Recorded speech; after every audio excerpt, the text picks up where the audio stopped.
I'm delighted to welcome our guest today. He is an actor, he's a presenter, he's a writer, he's a comedian, but most importantly, he's essentially an Irishman who you'll know from series such as, I'm going to have to do this, Green Wing episodes. We could be here all day talking about the different things, the art, the portrait of the artist, but I really want to talk about Barrie Saves Christmas, and I want to talk about your sister Anita, who I'm glad to say is through the looking glass. Keeping an eye on me out there. Keeping an eye on you. Keep bringing the sister in. Keep an eye. Your security detail. Exactly. Who's a wonderful artist and brilliant illustrator, I have to say. Really, really gorgeous. Welcome back, Stephen Mangan. Good to see you. Thank you, Ryan. Nice to be here. Now, you can be called Mangan. Yes, now, what would you say? That's interesting. Mangan, hard N, hard G. That's it, because I have met Mangans who get very upset and tell me it's Mangan, but, everyone's different. My family have always said Mangan. Luxurious growth of hair in Gaelic, apparently. Is that what it means? That's what it means, luxurious growth of hair. Stephen Hairy is basically my name. That's what's it called, a nominative determinism? I think so, yeah. You're a case in point. This is beautiful.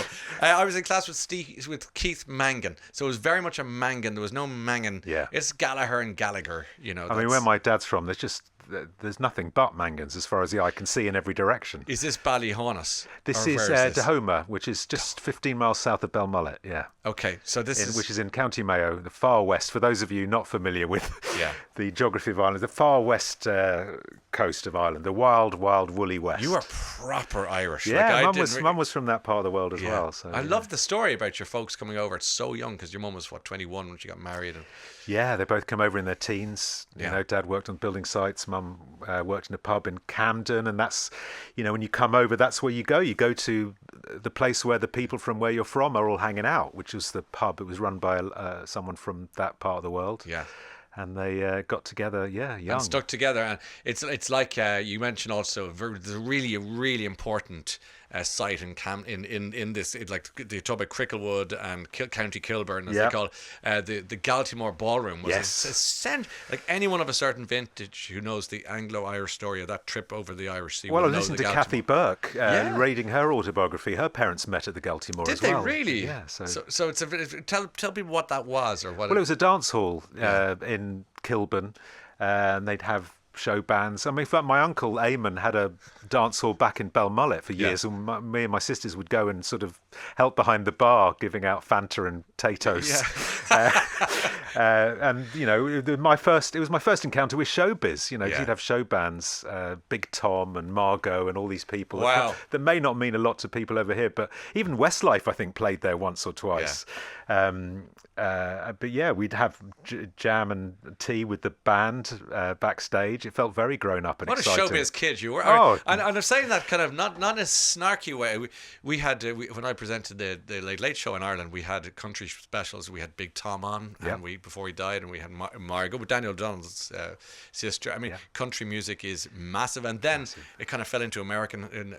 The Americana is a different thing, but it's just huge. Country is now big now, and you were ahead of your time, Stephen. Oh, massively. Well, I mean, in Elvis, they look west to America. Irish, they love country and western. Our little sister is called Lisa Marie after Elvis. That's right. Of course, your mum was a big Elvis fan. Yeah. So it's all there. It's all there. Well, even Angela Scanlon of this parish, she's a cousin of ours. What? Yes. Sorry, this just in. Mike and Jaw Drop. How did you? I did her show in Dublin, and I got a phone call from my uncle Eamon saying, you're related to her, and she got a call from her dad saying, you're related to Stephen. So we are. We're cousins, distant cousins, but cousins nonetheless. Yeah. No, it doesn't matter. You're in the family. I mean, we got to talk about Barrie and Barrie Saving Christmas, because Barrie is a very important character in your life. And what I think I might do, you know what I might do is take some music now a little bit early, because I don't want to just mention Barrie and then move on. So we'll take a track and come back in a second. Great. Okay, Stephen Mangan joining us live at the top of the tower. Barrie Save Christmas is the funny festive adventure that is out now. It's your eighth, is that right? Eighth book, eighth children's book. And they're just flying. People are just loving them. He's prone to little flatulence. He enjoys his fireside musings until he gets a knock on the door. He's got the laziest, he's a lovable St. Bernard. dog. So he's from a long line of great dogs who've done amazing service over the years, rescuing people from the snow, and he has this image of himself as a bit of a hero. And he steps up in the book. I mean, it's a spoiler alert, but Barrie does end up saving Christmas. So But they're amazing dogs, and I didn't realise till I started writing them. I really got stuck into St Bernards and what they do, and they used to. When the monks set up the St Bernard's Hospice on the St Bernard's Pass, and they trained these dogs, the dogs would actually then, the older dogs would take the younger dogs out and train them what to do themselves. The monks never needed to get involved, which is amazing. Yeah, that's extraordinary. So you did a bit of a deep dive on the world of St Bernard. I wanted to, know, because I've never had one. And also I didn't realise that J.M. Barrie, who wrote Peter Pan, it was a St Bernard that he had playing with his children that inspired him to write Peter Pan. Yes. So I called my Barrie with an I, spelled with an I-E in homage to J.M. Barrie. Yeah. And why did you alight on the St Bernard? Was it? Well, I wanted to write a Christmas book. I love the Christmas story, because they're great books to write for children, because everybody knows what you're talking about. You don't have to set up Christmas. Everyone knows what it is. We're in. What the deal We're in is. from the get-go. We're in. We know. But also everyone's, we've written about Santa, we've written about elves, we've written about, So I thought, what's different that I can, a different way into a Christmas story? St Bernard saved people in snow. So I thought, there we are. Perfect. I'll have a heroic St Bernard saving everybody. You have, when you're writing for children and children's books, it's arguably harder than writing for adults, because they are so discerning and so smart. Well, they're not polite children. They've got a million other things they could be doing. The screen's everywhere calling for their attention. So you've got to grip them from the first page, and you've got to keep them gripped. I have 3 boys of my own. I know how hard it is to get kids to read, and books in the hand. But I got such pleasure from it as a kid, and I know they do if you can get them hooked. So I write books to be as funny and as much adventure, and try and write page turners. Yes. Yeah. Did you did you have lots of books in the house growing up? I did. Yeah, and I loved it. I mean, I was never stopped reading. That was all I did. I mean, really? I would literally wander around. Bookworm. Even at dinner, I would sit there with a book beside me. I don't know how my parents let me get away with it, because it's rude, frankly, but I just loved it. Yeah, what a lovely image compared to being, scrolling. But I didn't have that, obviously. Wasn't an option. Maybe you would have done it if you. Well, if you maybe, but it's just you just feel they're missing out if they don't. I mean, obviously, you're never going to get them off screens entirely. Yeah. But there's so much joy to be had from reading a book, and I think at Christmas as well, because parents and grandparents are looking for presents to give to their children. Yes.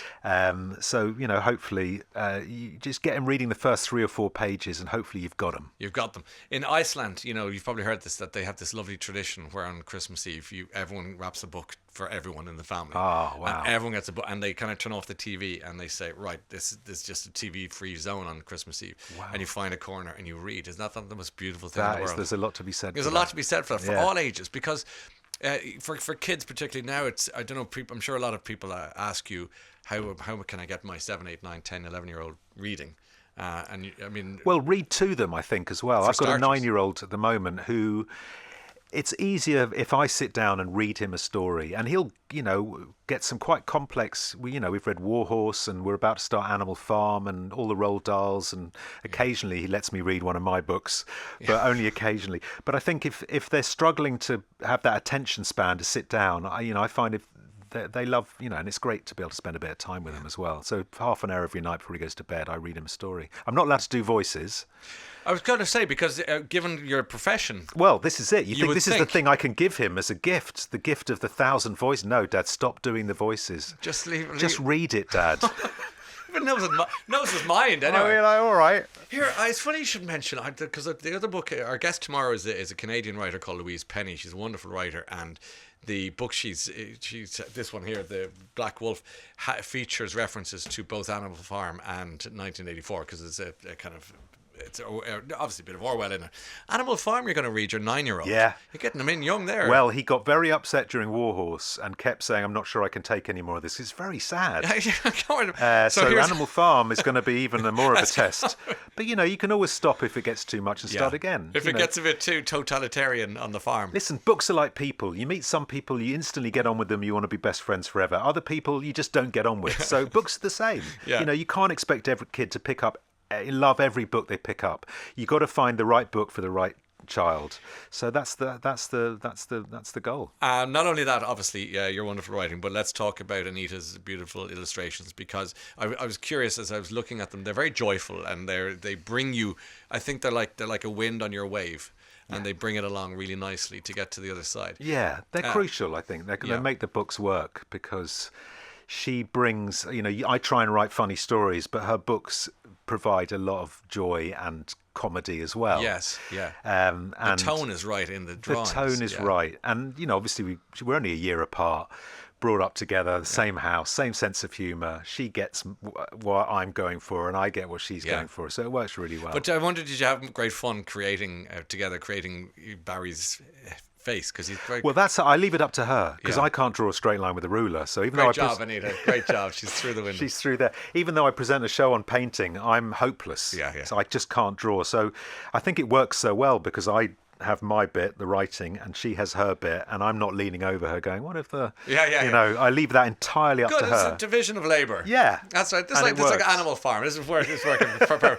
Angela says, I'm loving your chat with Stephen. Green Wing is one of my favourite shows of all time. And it doesn't specify which Angela we're talking about. Oh, right. Could be cousin Angela. Suffice to say. So you were in a band called Dragonfly? Well, it was Dragonfly briefly. That's niche. Yeah. Aragon it became. And we had a lot of names. So Brenda Bledden is in a film called Dragonfly. She was sitting where you were yesterday. Oh, right. And the second thing is Steve Coogan. Yes. Because you weren't you briefly in I was in Alan Partridge. Alan Partridge, yeah. Which is he's from Mayo. And that's where I was coming from. That's right. Another Mayo man. Yeah. And what I love about the talking to you guys, and Dermot O'Leary's another one, is you're to be honest with you, you have more Irish heads in you than most of them.